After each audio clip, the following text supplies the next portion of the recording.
accueillir son bon esprit ce matin. On veut vraiment être conscient que nous sommes dans la présence du Dieu Trois Puissant. Alléluia. Amen. On veut avoir un temps de recueillement. Merci Seigneur. Merci Jésus. Saint-Esprit.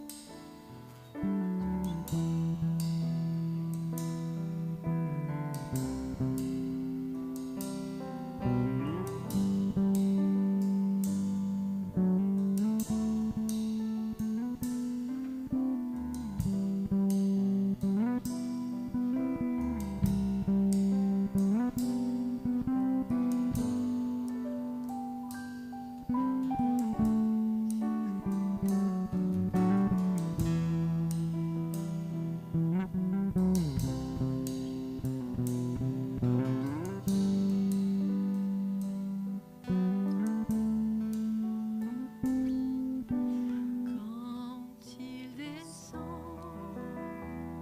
oui tout s'arrête, il y a transfert entre ciel et terre. Quand il descend,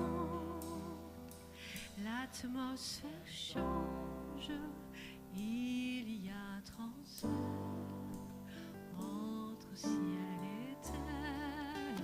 Quand il descend, oui tout s'arrête, il y a transfert entre ciel et terre.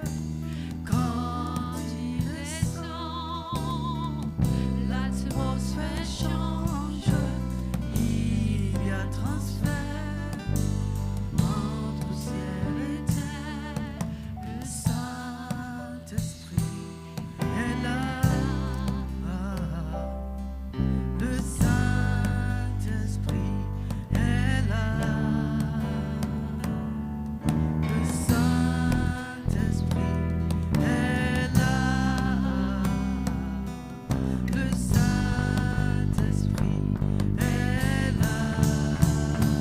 Les maladies s'enfuient, les aveugles voient, les paralytiques sautent de joie. Les stériles enfantent, les sourds entendent, par sa puissance, par sa puissance. Les maladies s'enfuient, les aveugles voient, les paralytiques sautent de joie.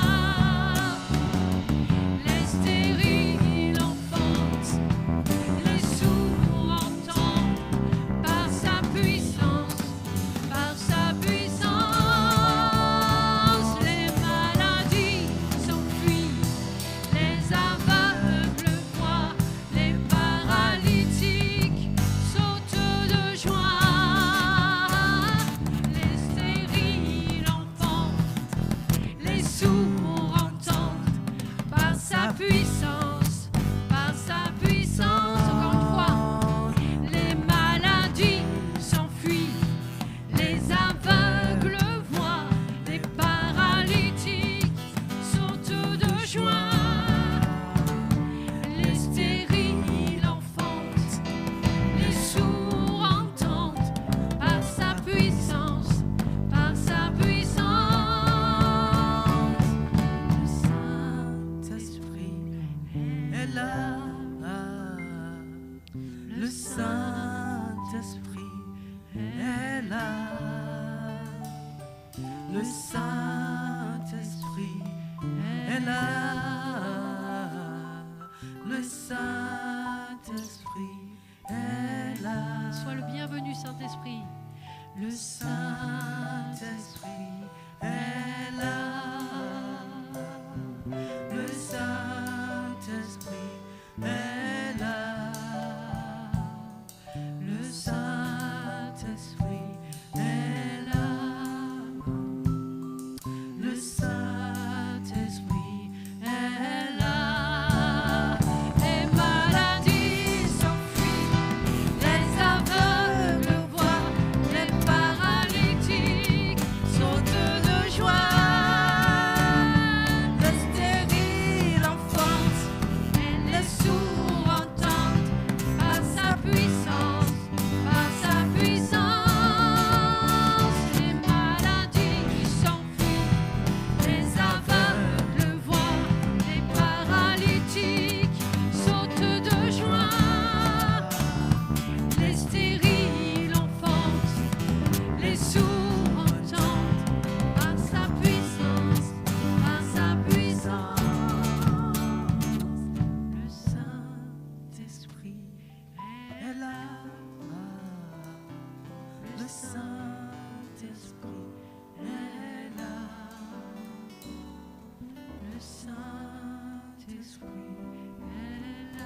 Saint-Esprit est là, sois le bienvenu. Le Saint-Esprit est là, agis Saint-Esprit. Le Saint-Esprit est là. Le Saint-Esprit est là. Amen. Tu es l'alpha et l'oméga, le premier et le dernier. Amen.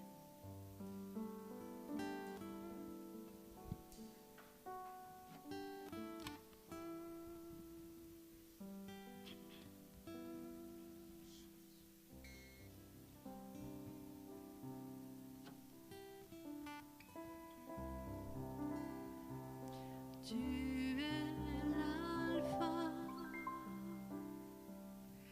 et l'oméga. Nous t'adorons, Seigneur. Tu es digne de louange.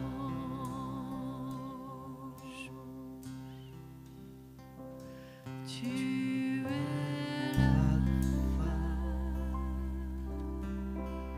et l'oméga. Nous t'adorons, Seigneur. Tu es digne de louange. Tu es l'alpha. Tu es l'alpha et l'oméga. Nous t'adorons, Seigneur. Tu es digne de louange. Nous te rendons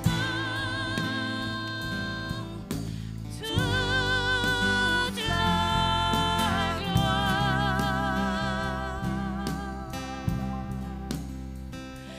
Nous t'adorons, Seigneur.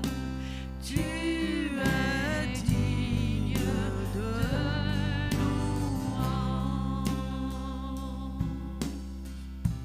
Nous te rendons, Jésus, toute la gloire.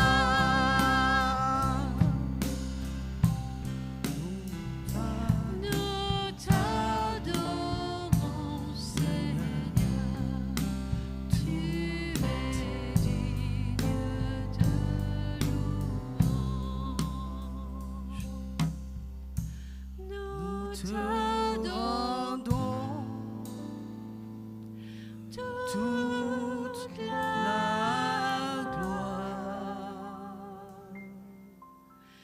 Nous t'adorons, Seigneur.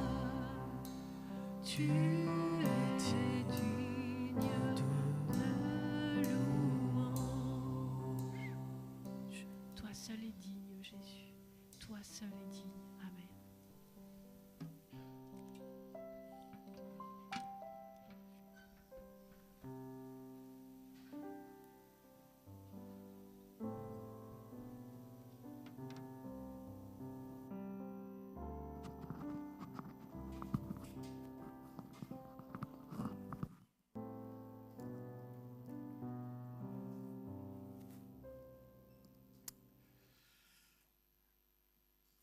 Très heureux de vous retrouver. Dieu soit béni pour ces moments. J'aimerais ouvrir la Bible ce matin avec vous dans la première lettre aux Thessaloniciens. Nous allons faire une lecture au chapitre 4, verset 1er pour introduire notre sujet.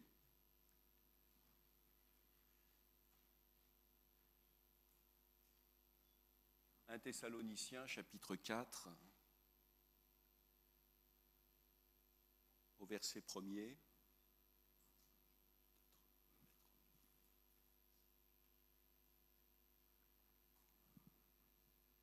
Au reste, frères, puisque vous avez appris de nous comment vous devez vous conduire et plaire à Dieu, et que c'est là ce que vous faites, nous vous prions et nous vous conjurons au nom du Seigneur Jésus de marcher à cet égard de progrès en progrès. Amen. Quelques traductions différentes. La Nouvelle Bible Second traduit « C'est bien ce que vous faites, mais progressez encore ». Et la Bible en français courant, je cite « Certes, vous vous conduisez déjà ainsi, mais maintenant, nous vous le demandons avec insistance, au nom du Seigneur Jésus, faites mieux encore. » Quand j'étais à l'école, parfois sur les bulletins, à la fin du trimestre, vous voyez venir, c'est écrit « peut mieux faire ». Je crois que je ne suis pas le seul. Peut mieux faire. Et c'est vrai qu'on peut toujours mieux faire. On peut toujours mieux. Alors, il ne s'agit pas d'avoir des exigences, des standards élevés qui ne seraient pas atteignables. Et la Bible, d'ailleurs, ce matin, nous le rappelle, Paul le rappelait aux Thessaloniciens, il était conscient de ce que le Seigneur avait déjà commencé de faire dans les vies. Et je crois que ce matin, c'est parce qu'aussi nous sommes conscients de ce que le Seigneur a fait, que nous sommes là et que nous lui apportons notre culte. Mais avec cela, tout en étant conscients de ces choses, eh bien, comprenons que la pensée de Dieu, la volonté du Seigneur pour notre vie, c'est que nous puissions progresser encore, c'est que nous puissions faire encore mieux. On pourrait parler d'une vision d'excellence, d'une certaine manière. Et c'est vrai que pour tendre à la perfection, c'est une expression qui est employée dans la Bible, eh bien, il nous faut avoir en vue cette perfection, même si nous le savons, comme on dit, elle n'est pas de ce monde, mais vraiment le Seigneur veut nous élever. Paul était animé de cette vision pour les croyants. Dans Colossiens chapitre 1er, verset 28, il écrit « C'est lui que nous annonçons », il parle de Jésus, « exhortant tout homme et instruisant tout homme en toute sagesse, afin de présenter à Dieu tout homme devenu parfait en Christ. » Vous voyez, il n'avait pas en vue conscient aussi de ce qu'était sa responsabilité en tant qu'apôtre du Christ. Il n'avait pas en vue de présenter à Christ des personnes, des individus qui n'auraient pas, validé toutes les étapes en fait de la vie spirituelle qui aboutissent à la maturité. Parce que finalement, dans la Bible, quand il est question de perfection, il est moins question de perfection au sens absolu du terme que de maturité spirituelle. Les hommes parfaits, nous dit l'Écriture. D'autres versions nous disent des hommes faits, alors des hommes, des femmes, des individus, des personnes adultes spirituellement. Il était animé de cette vision pour les croyants. Il était aussi animé de cette vision pour lui-même, parce que Paul avait déjà de l'expérience spirituelle, beaucoup d'expérience même quant à son ministère. Lorsqu'il écrit aux Philippiens au chapitre 3, je cite ces versets 12 à 14, « Ce n'est pas que j'ai déjà remporté le prix ou que j'ai déjà atteint la perfection, mais je cours. » Vous voyez, il y a une projection en avant. Je cours pour tâcher de le saisir, puisque moi aussi j'ai été saisi par Jésus-Christ. Frère, je ne pense pas l'avoir saisi. Alors, il ne parle pas du salut ici. Bien évidemment qu'il, comme nous, était dans cette assurance de la foi, cette assurance du salut accordé par grâce. Mais davantage, il était conscient d'avoir à poursuivre sa course, à valider encore des étapes dans sa vie spirituelle et dans l'exercice de son ministère. je ne pense pas l'avoir saisi, mais je fais une chose, oubliant ce qui est en arrière et me portant vers ce qui est en avant, je cours vers le but pour remporter le prix de la vocation céleste de Dieu en Jésus-Christ. Il va courir, pardonnez-moi l'expression, jusqu'à ce que le Seigneur siffle la fin de partie. C'est comme ça, il court vers le but. Alors, comment progresser dans notre vie spirituelle? C'est le titre que j'ai donné à ce partage ce matin. Comment progresser encore? Comment faire mieux?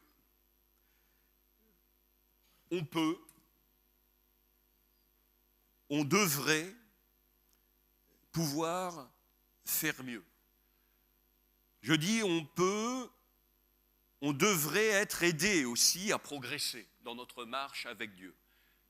Et l'Église, me semble-t-il, c'est aussi bien ce lieu, même si l'Église ce n'est pas un lieu en soi, mais on se réunit dans un lieu, on se fortifie, on s'édifie autour de la parole de Dieu.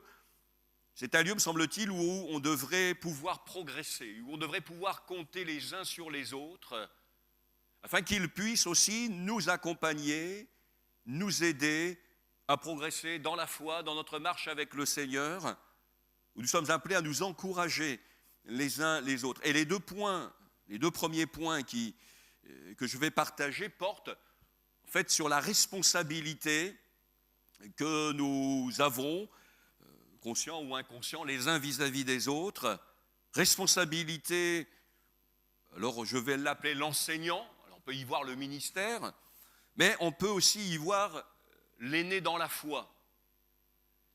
Il y a aussi cette responsabilité chez nos aînés, chez ceux qui ont validé ces étapes de la vie, de la marche avec Dieu. On le voit dans l'Écriture.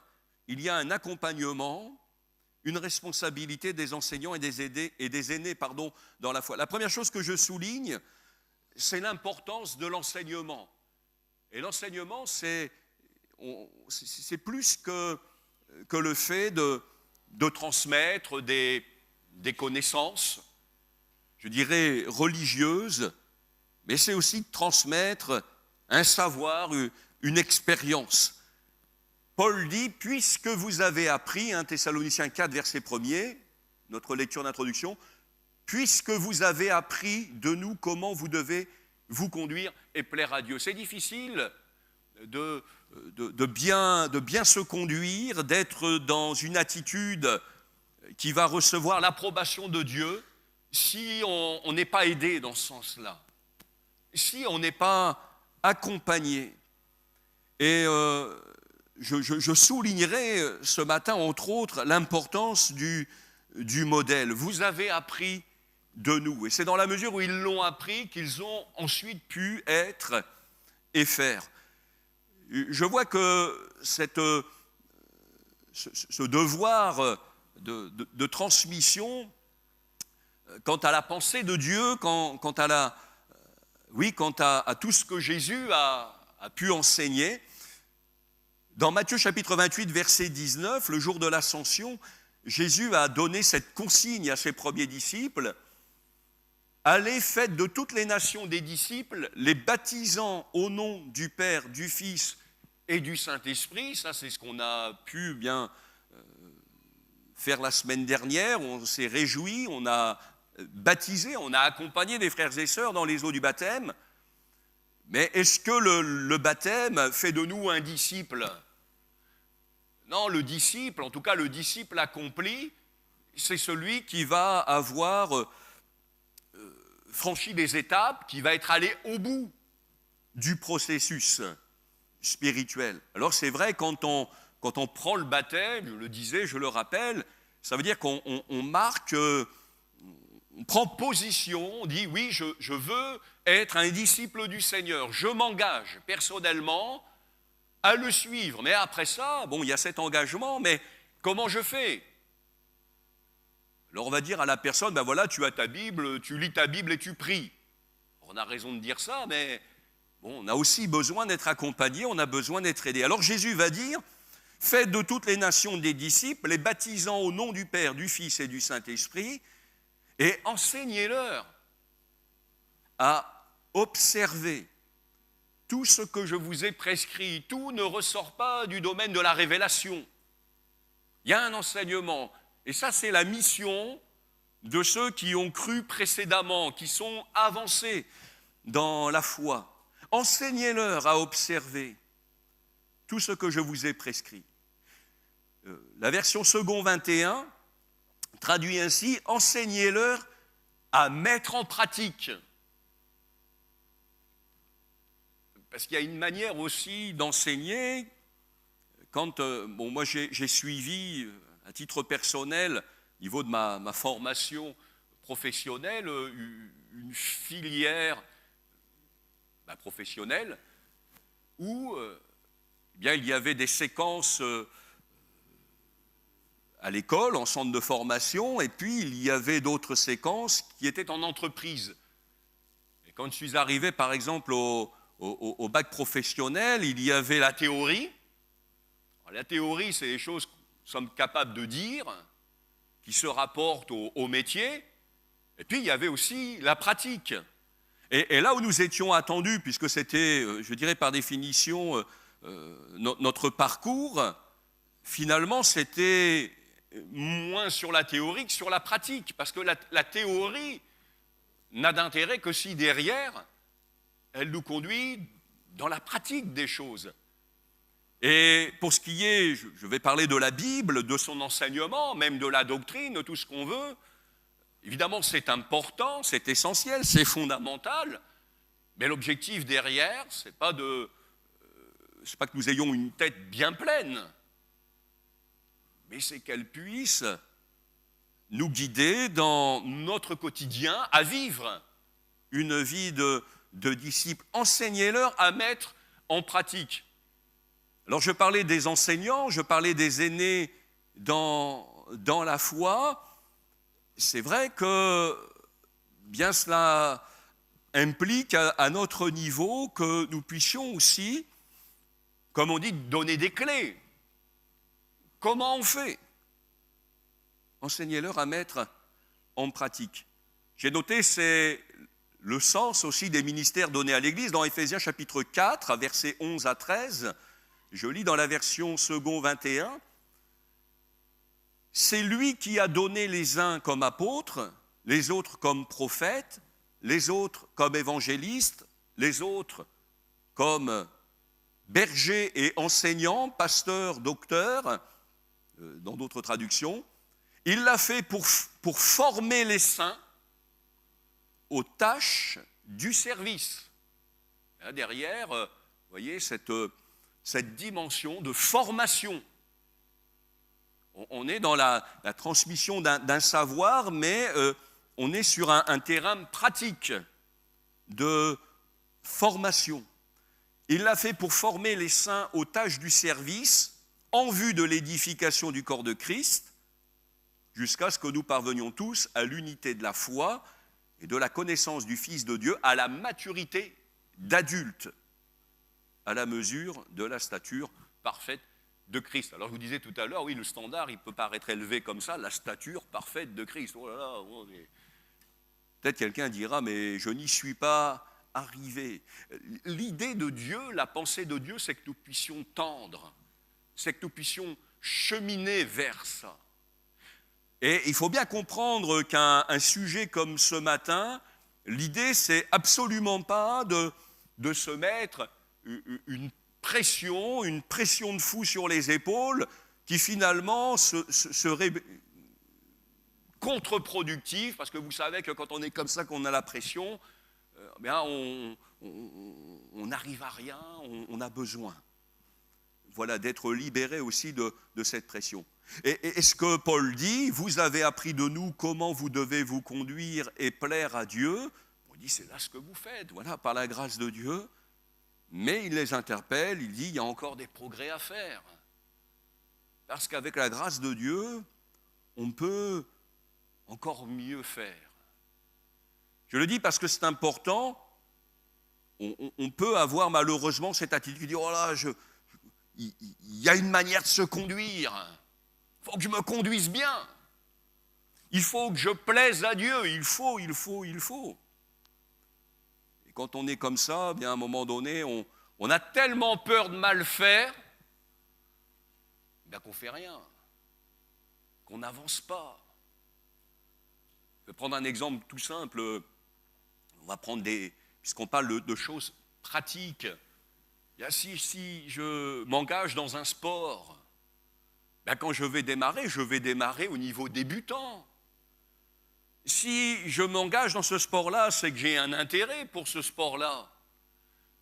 Mais c'est certain que ce n'est pas au bout de quelques mois de pratique que je vais pouvoir me confronter. Bon, là, on fait un parallèle, mais la vie chrétienne, il n'y a pas de confrontation, il ne s'agit pas de se confronter les uns les autres, mais oui, je peux imaginer progresser, je peux envisager atteindre un niveau élevé, mais ce n'est pas du jour au lendemain que ça va se faire. Et ça ne va pas se faire comme d'un coup de baguette magique. Il va falloir que je pratique pour progresser. Je fais un petit pas de côté, je vais y venir tout à l'heure. L'apôtre Paul dira à Timothée, exerce-toi la piété. Parce qu'il y a aussi des priorités dans la vie pour progresser. La pratique d'un sport, la pratique d'un instrument. On va dire, ah oui, mais un tel, il joue comme ça. Et on peut se mettre la pression, parce qu'on va dire, mais moi, je ne joue pas comme ça. Mais le problème, c'est que si tu appréhendes comme ça ton instrument ou ton sport ou même ta vie chrétienne, c'est pas comme ça que tu vas progresser. Tu te mets détends-toi. Tes aînés ne vont pas te juger. Tes aînés ont compris qu'ils étaient là pour t'encourager. Ils vont se réjouir, tu en es où tu en es. Mais ne te mets pas de pression. Parce que ça se vérifie toujours, si on se met la pression, on n'est pas à l'aise, et si on n'est pas à l'aise, on n'est pas bon dans ce qu'on fait. Quelqu'un qui va se mettre la pression, par exemple, dans sa discipline sportive, s'il a trop de pression, il ne va pas y arriver. Quelqu'un qui va jouer d'un instrument, s'il se met une grosse pression, il ne va pas y arriver non plus, il va être tendu. Mais la vie chrétienne, c'est la même chose finalement. Vraiment comprendre que c'est aussi un état d'esprit, la vie chrétienne. Et l'état d'esprit, c'est celui de la grâce. Dieu ne va pas nous punir si jamais on se loupe. Il faut pratiquer, il faut s'exercer. Et j'allais dire, c'est notre boulot en tant que pasteur, de vous y aider. Enseignez-leur à mettre en pratique. Voilà, alors oui, la mesure de la stature parfaite de Christ, tendre à la maturité d'adulte, parce que le processus normal de la vie, on a parlé dernièrement de la nouvelle naissance, c'est l'entrée dans la vie nouvelle. Quand on arrive au monde, la logique des choses, c'est qu'on grandisse. Alors il y a des gens qui vont nous donner à manger, on va être au lait, et l'Écriture prend cette image, le lait spirituel et pur, et puis après on va passer à une nourriture, alors solide, peut-être pas encore un peu mouliné, vous voyez. Enfin, je ne sais pas, vos enfants, vous ne leur avez pas donné du steak du jour au lendemain. Bien cuit pour les enfants en plus. Mais voilà, et on y va par étapes. Et on grandit. Par contre, si on passe toute sa vie au lait, on va présenter des fragilités, des faiblesses, etc. Quoique le lait, ça reste toujours bon pour voilà. Et dans l'Écriture, c'est la même chose, appliquée à notre vie spirituelle. Donc il y a une responsabilité, une compréhension à avoir, et puis j'ai noté aussi l'importance du modèle, puisque Paul dit « vous avez appris de nous ». Il y a des gens qui parfois n'ont pas appris comme ils auraient pu apprendre parce qu'ils n'ont pas été bien accompagnés dans ce sens-là. Ils ont, comme on dit, poussé tout seuls. Alors vous savez, si on prend l'exemple, je prendrai un autre exemple, dans le jardinage, une plante, elle a besoin d'un tuteur. Mais cette plante-là, c'est bien qu'elle soit attachée au tuteur, alors il ne faut pas non plus qu'elle soit... Parce que là, vous allez la tuer. Ah ouais, il y a des tuteurs, parfois, ils sont un peu rigides quand même. Hein. Voilà, il faut faire attention parce que là, vous allez la tuer. Et maintenant, si vous êtes trop lâche, bah, la plante, elle va partir n'importe comment. Et la Bible nous donne aussi des règles, enfin des manières de faire par rapport à cela. Mais le modèle. Alors pour nos aînés dans la foi, pour nous qui pensons avoir acquis un peu de maturité, on va dire, comprenons l'importance du modèle. Jésus s'est présenté à ses disciples en modèle. Dans Jean chapitre 13, versets 14 et 15, c'est à l'épisode où, où Jésus va laver les pieds des disciples. Regarde l'incompréhension par rapport à tout ça, etc. Mais Jésus va leur dire ensuite, si donc je vous ai lavé les pieds, moi le Seigneur et le Maître, vous devez aussi vous laver les pieds les uns aux autres, car je vous ai donné un exemple, afin que vous fassiez comme je vous ai fait. Il ne s'agit pas d'être là, confortablement installé dans son fauteuil, puis de dire, bon, allez, vas-y, allez-y. Non, Jésus a montré l'exemple. Jésus a montré que lui, le Fils de Dieu, a eu cette capacité bien, de se dépouiller, de s'abaisser, et en se dépouillant et en s'abaissant, eh bien, il a montré l'exemple. Et dans l'Écriture, il y a d'autres textes comme cela, qui, bien, en rapport avec ce qu'a été l'exemple de Jésus, nous invitent à avoir en nous les sentiments qui étaient en Jésus-Christ. Jésus avait conscience d'être un modèle. L'apôtre Paul, dans Philippiens chapitre 3, verset 17, pourra dire « Soyez tous mes imitateurs et portez les regards sur ceux qui marchent selon le modèle que vous avez en nous. » Alors encore faut-il laisser un bon modèle. Quand Paul va exhorter Timothée, il va lui dire « Sois un modèle pour les fidèles, en parole, en conduite, en charité, en foi, en pureté. » Et sous-entendu, parce que si tu n'es pas un modèle, ça va être compliqué de communiquer quelque chose. Et dans le même contexte, il dit que personne ne méprise ta jeunesse.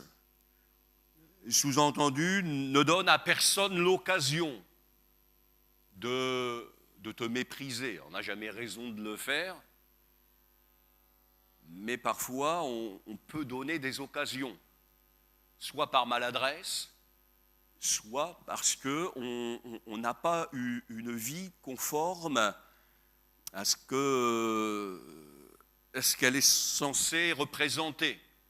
Il y avait ce décalage, ce problème que Jésus a pu mettre en évidence chez les pharisiens.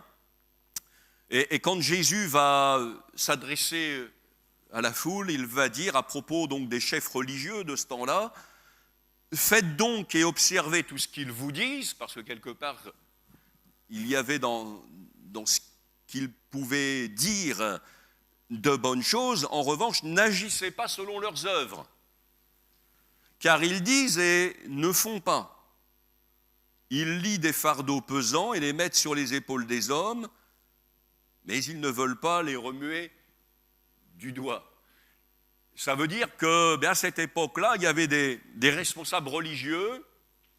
Alors, ils n'étaient pas avares de messages. Ils disaient, vous devez faire ceci, vous devez faire cela, vous ne devez pas faire ci, vous ne devez pas faire ça. Mais eux, finalement, ils vivaient une vie complètement différente de ce qu'ils disaient. Et ça, ce n'était pas un exemple, ce n'était pas un modèle. Et ça, malheureusement, c'est contre-productif. Et vous le savez comme moi, on a tous, peut-être dans notre entourage, plus ou moins proche, des gens bien qu'à un moment donné, alors ils n'ont pas raison. Ils n'ont pas raison d'adopter ces attitudes-là, mais ces attitudes, on peut les comprendre, sont des gens à qui on ne peut plus rien dire, parce qu'à un moment donné, ils en sont arrivés à la conclusion que de toute manière, oui, c'est bien de faire la leçon, mais encore faudrait-il déjà s'appliquer à soi ces leçons-là. Alors quand il est question de modèle, quand il est question d'exemple, il n'est évidemment pas question de se poser en donneur de leçons, oui, de se poser en modèle. Alors ça, on en est conscient, on n'en est pas conscient, mais que quelque part on puisse susciter, je ne sais pas si vous avez eu, enfin si vous avez eu ce privilège-là quelque part, il y a des gens comme ça qui suscitent une forme, alors attention, ça ne devient pas de l'idolâtrie, mais une forme d'admiration. Je me souviens quand j'ai démarré j'allais dire dans le ministère, mais avant ça, la vie chrétienne, il y a des gens, alors après on les découvre, c'est pas d'hypocrisie, c'est juste que les hommes, ça reste des hommes, hein, donc ils n'étaient pas dans une forme de représentation, mais on est là, on dit, ah moi j'aimerais bien être comme ça, ressembler à un tel, ah ça c'est, voilà, il me donne envie. Alors si c'est une bonne envie, si c'est quelque chose qui ne nous conduit pas à une espèce de culte idolâtre, hein, de la personne, nous un attachement excessif à la personne, ça c'est pas bon, mais qui va quelque part susciter en nous le désir de mieux, je dis c'est une bonne chose. Et je crois que c'est important qu'on ait comme ça des modèles, des gens dont l'exemple va susciter en nous le désir d'aller plus loin. J'en arrive à d'autres points, et ça nous concerne, enfin ça concerne la responsabilité individuelle. Pour progresser, il faut accepter l'idée aussi d'avoir à progresser. Je m'explique. Paul a écrit 2 lettres aux Corinthiens. Alors au début, j'avais pris un peu tous ces versets, mais bon, ce serait trop long. Mais quand on comprend un peu ce qu'était l'église de Corinthe, dans la première lettre notamment, alors l'apôtre Paul plante le décor, il s'adresse à des chrétiens, ça c'est clair, ils sont nés de nouveau, il y a de très bonnes choses à Corinthe, le témoignage est solidement ancré,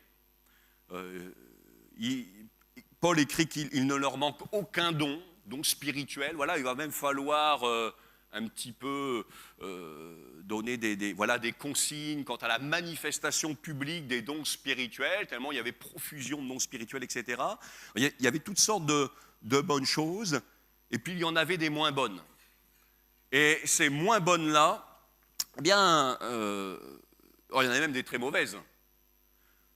L'apôtre Paul va les identifier, il va dire ça relève.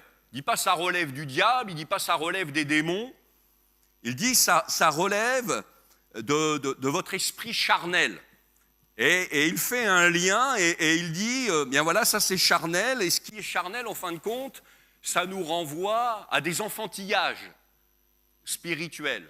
Alors avec des divisions, avec des clans, des chicaneries, enfin vous voyez, des choses comme ça, des choses aussi plus graves. Mais de toute manière, quelles que soient les choses que Paul évoque, en tout cas dans le cadre de cette lettre aux Corinthiens, il dit que voilà, leur origine finalement n'est pas démoniaque, hein, mais c'est la chair.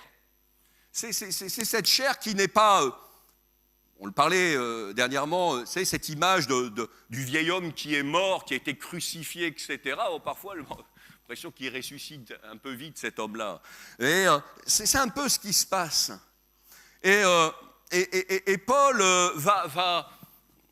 va tenter de les ramener dans une bonne optique spirituelle. Parce que parmi eux, certains pensaient être arrivés. Et on a le sentiment, et même Paul semble s'en agacer à un moment donné, et il dit, mais voilà, vous excellez, d'accord, mais il dit, alors maintenant si vous excellez, tâchez aussi d'exceller dans d'autres domaines. Et en fait, il va dire, il sous-entend dans ces lettres-là Là, qu'il y avait des gens à Corinthe qui n'étaient pas, qui n'avaient pas une petite opinion d'eux-mêmes. Et à ces gens-là, bien, le Saint-Esprit aussi dit, mais vous avez encore à progresser. Vous pouvez faire encore mieux. Et vous devez vous laisser convaincre bien, de la nécessité d'avoir encore à progresser.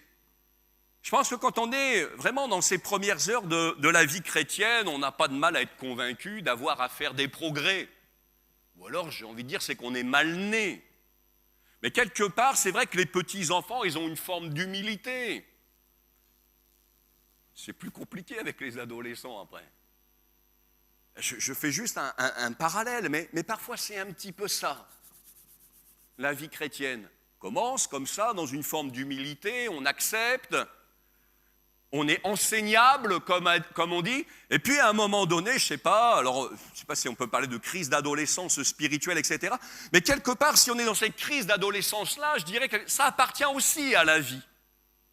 Et dans l'Église, je pense que c'est pareil, il arrive un moment, 2, 3 ans, 4 ans de vie chrétienne, ça y est, on sait tout, on ne peut rien dire, mais pour qui tu me prends pour un débile, enfin, vous voyez, non, on dit juste que, attention, c'est vrai, les bases sont là, mais derrière, il faut être vigilant, et on veut être bienveillant dans l'accompagnement. Mais ça, je dirais, c'est inévitable quelque part. Là où ça ne devient pas normal, entre guillemets, c'est quand ça fait des années et des années.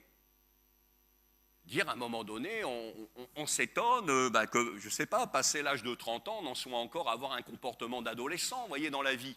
Mais la vie chrétienne, c'est un peu la même chose. C'est qu'à un moment donné, ça devient un problème.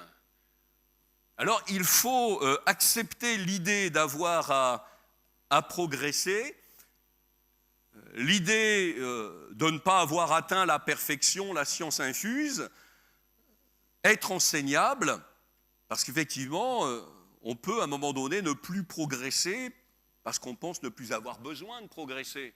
Et à Corinthe, c'était un petit peu comme ça. Certains avaient tout compris.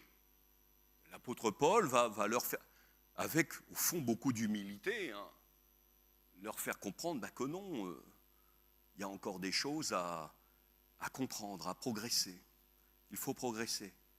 Et parfois, parce qu'on pense les savoir, on estime ne plus avoir besoin d'apprendre. Alors ça implique de vouloir grandir aussi spirituellement. L'apôtre Paul dit dans 1 Corinthiens chapitre 13 verset 11, « Lorsque j'étais enfant, je parlais comme un enfant, je pensais comme un enfant, je raisonnais comme un enfant. » Il dit « Lorsque je suis devenu homme, j'ai fait disparaître ce qui était de l'enfant. » À un moment donné, il y a des choses qui doivent disparaître. Et à Corinthe, je disais les divisions, les disputes, les chicaneries, c'est un peu la cour de récréation, ça. À un moment, ça disparaît. Devenu homme, j'ai une responsabilité. Je choisis aussi. J'accepte.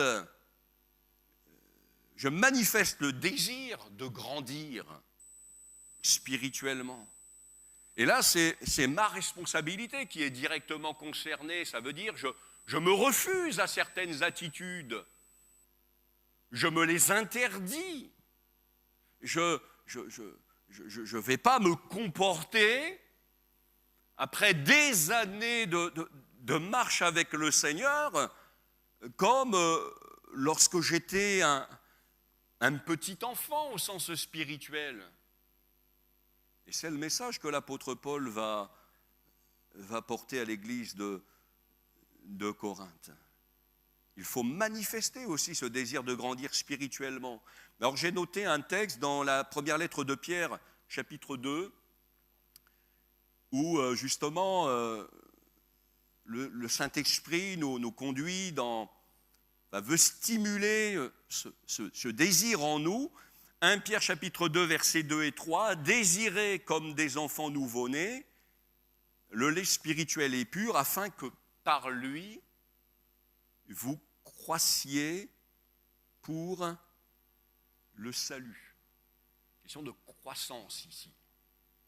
Donc, Pierre interpelle les croyants, leur dit, mais l'objectif, c'est la croissance spirituelle. Et ça va se faire évidemment eh bien, en prenant des forces à travers la parole de Dieu. Mais on ne peut pas nourrir quelqu'un de force. Enfin, c'est compliqué. C'est toujours compliqué ça. Quelqu'un qui n'a pas faim, quelqu'un qui n'a pas soif. Je ne sais pas si vous avez déjà été confronté à la situation, mais on dit, mais c'est quand même pas possible. C'est pas compliqué, allez, une cuillère. Les gens sont... faut quand même pas leur ouvrir la bouche de force, ça se fait pas ça. Vous êtes d'accord avec moi? Vous voyez, c'est compliqué quand il n'y a pas la faim ou quand il n'y a pas la soif. Il faut vouloir ces choses, accepter l'idée d'avoir à progresser, vouloir grandir spirituellement. Puis je disais, il faut être bien accompagné. Alors c'est vrai que les aînés les enseignants ont une responsabilité vis-à-vis des plus jeunes, mais à un moment donné, parce qu'on grandit aussi, je fais encore un parallèle avec la vie quotidienne, on comprend qu'il y a des gens qui nous aident à grandir, il y a des gens qui nous tirent vers le haut, excusez-moi de le dire comme ça, il y en a d'autres qui nous tirent vers le bas. Bon, mais on a acquis suffisamment de maturité pour le comprendre, pour discerner, pour faire des choix. Mais ça implique aussi qu'on fasse des choix courageux. Parce que Dieu ne va pas tout faire. Dieu va nous aider, Dieu va nous accompagner, mais on a aussi des choix à faire. Et c'est vrai que s'entourer des bonnes personnes, c'est important, mais s'entourer des bonnes personnes, ça implique aussi de s'éloigner des mauvaises personnes, personnes toxiques, comme on dit, pour la foi notamment. Paul écrit, ne vous y trompez pas. Les mauvaises compagnies corrompent les bonnes mœurs. Alors c'est vrai qu'à part dans la Bible, je ne vois pas aujourd'hui où le mot est employé, les mœurs. C'est vrai que c'est un terme qui ne se... mais ça veut dire les bonnes pratiques. Et il y a des compagnies qui malheureusement ne vont pas nous conduire dans les bonnes pratiques, en tout cas les pratiques conformes à la pensée de Dieu. Souvenez-vous, je disais... Jésus a dit, enseignez-leur à mettre en pratique. Alors il y a des gens qui, par leur exemple aussi, par leur modèle, vont nous suggérer une certaine vie, qui par leur exemple, leur modèle, vont nous inciter. Vous savez, on est tous influençables. Et malheureusement, parfois, on n'est pas influencé dans le bon sens. Alors quand on commence à constater ça, on a un choix à faire. Et ce choix-là, ce n'est pas le pasteur qui va le faire, ce n'est pas tes parents, c'est toi qui dois le faire. Une certaine forme de piété, parfois, qui peut aussi, malheureusement, nous tromper, j'allais dire. L'apôtre Paul a parlé de gens qui ont l'apparence de la piété, mais qui renient ce qui en fait la force. Et Paul dit, éloigne-toi de ces hommes-là. 2 Timothée chapitre 3, verset 5. Ce texte aussi de la deuxième lettre de Pierre au chapitre 3, les versets 17 et 18 dans la version Semeur.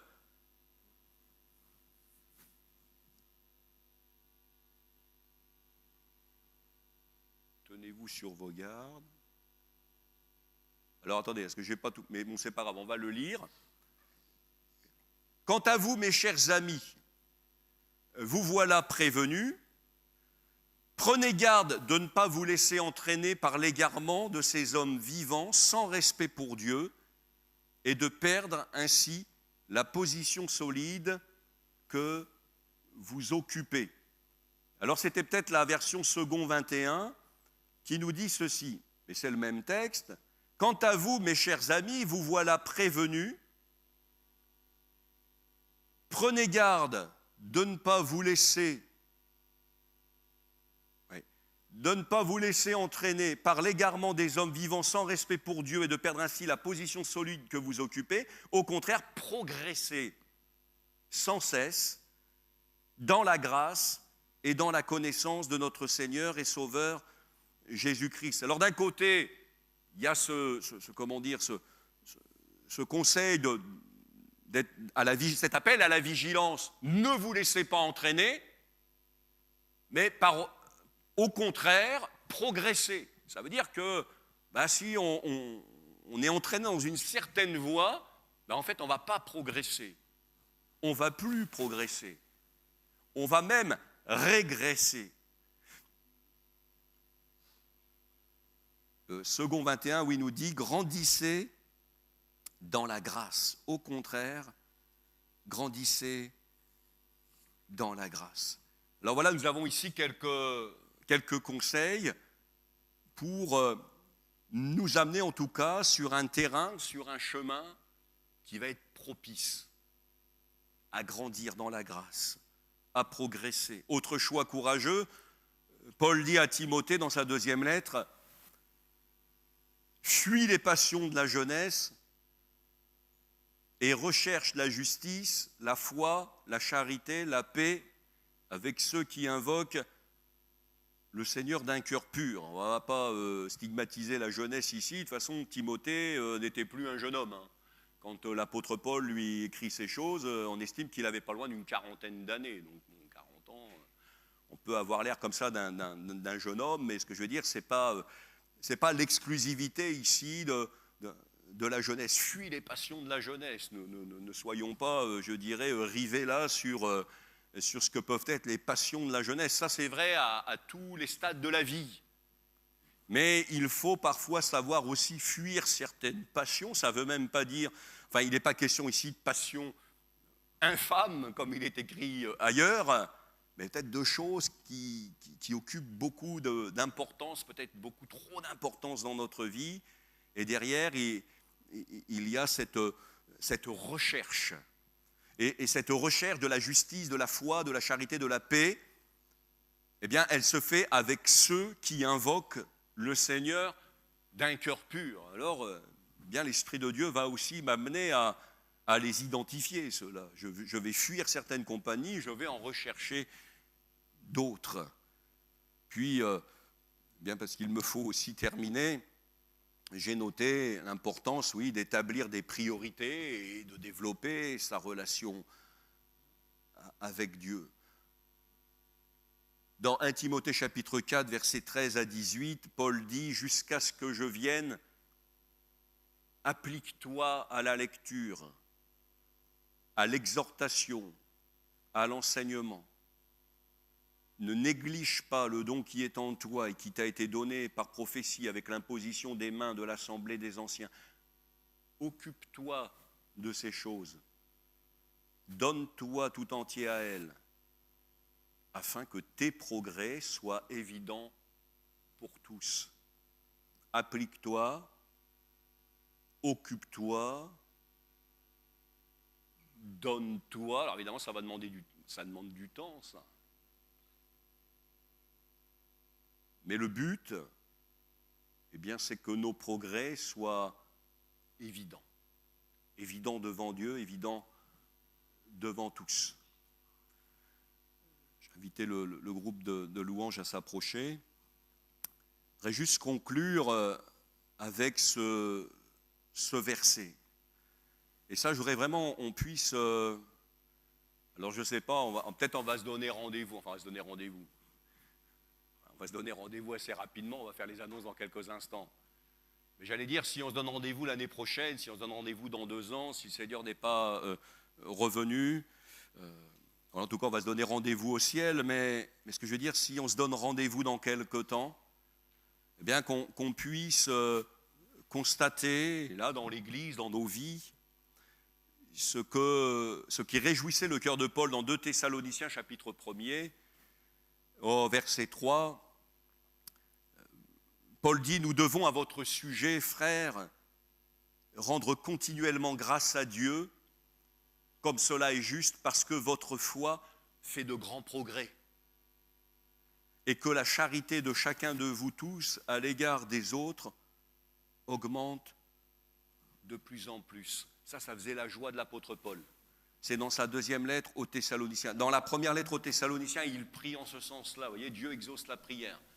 Des prières que vraiment Dieu exauce de manière toute particulière. Mais ce n'était pas seulement une prière qui était celle de l'apôtre, mais c'est que les Thessaloniciens se sont laissés interpeller. Alors c'est vrai, quand on lit les deux lettres aux Thessaloniciens, il y a eu quelques réglages, quelques ajustements qui ont eu besoin de se faire sur le plan doctrinal, etc.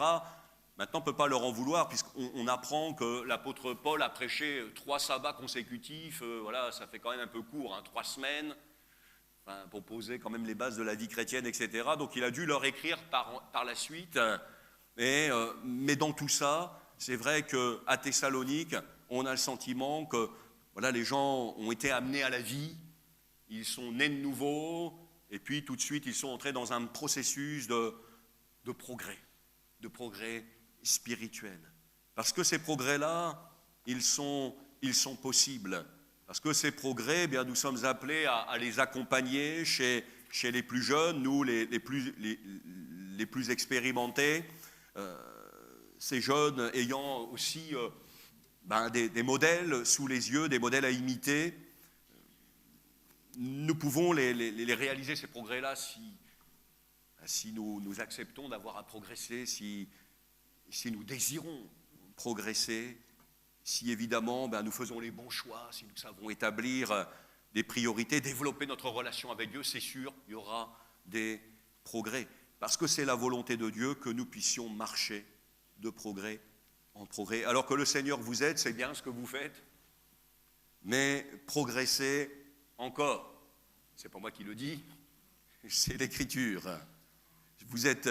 Faites mieux encore, progressez encore. Que Dieu soit béni. Seigneur, merci pour ta grâce. Te demandons vraiment de nous aider aussi dans notre compréhension de ta volonté pour notre vie et nous donner d'envisager, Seigneur, jour après jour, Seigneur, de progresser dans notre marche avec toi, dans notre relation avec toi, dans nos relations les uns avec les autres. Seigneur, nous comptons sur ta grâce, nous comptons sur l'aide de l'Esprit. Seigneur, nous voulons vraiment nous abandonner à toi encore en cette journée, afin que tu puisses nous conduire. Seigneur, dans ces voies de mise en pratique, Seigneur, où nous voulons être ce que tu désires, ce que ta parole dit. Père, nous te le demandons, accorde-nous la grâce, accorde-nous, Seigneur, ton bon esprit, pour que nous puissions vivre cette vie-là, à la gloire de ton nom. Amen. Amen. Je vous bénisse.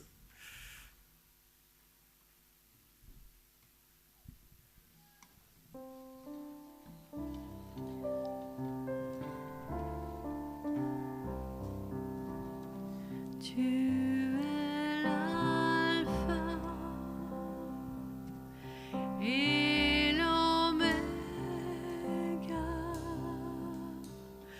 Nous t'adorons, Seigneur.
t'élever, Seigneur, et te proclamer,